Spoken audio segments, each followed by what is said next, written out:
என்ன மாதிரி பெருமூச்சுகள் நம்ம தினப்படிக்கு பழக்கப்பட்டவங்க இது எதனால வருது? சப்போஸிங் நம்மளுக்கு ஒரு நல்ல கோல்டு பிடிச்சிருக்கு, இல்லை ஏதோ ஒரு லங் இன்ஃபெக்ஷன் இருக்கு அப்படின்னா இது நம்மளுடைய பிசிக்கலா நம்ம லங்ஸுக்கு நல்லா எக்ஸ்பேண்ட் ஆகிறதுக்கு, நல்லா ஏர் உள்ள போறதுக்கு உண்டான ஒரு மெக்கானிசம் தான் இந்த பெருமூச்சு. ஆனா சைக்கலாஜிக்கலா இந்த பெருமூச்சுக்கு நிறைய ரீசன்ஸ் இருக்குங்க.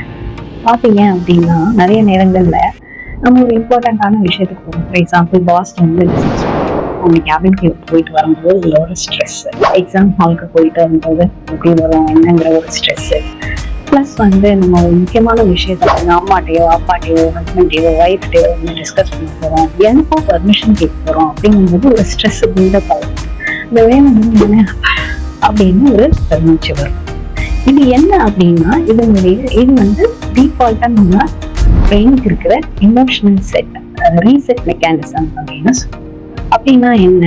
அதாவது நம்ம ஒரு பெருமூச்சு இழுத்து விடும்போது அவ்வளவு நேரம் ஹோல்ட் பண்ணியிருக்கிற ஸ்ட்ரெஸ் சரியா போயிடுச்சு, இனிமேல் நம்ம நார்மலா ரிலாக்ஸ்டா இருக்கலாங்கிறதுக்கு பிரெயின் ஒரு சிக்னல் தாங்க இந்த பெருமூச்சு.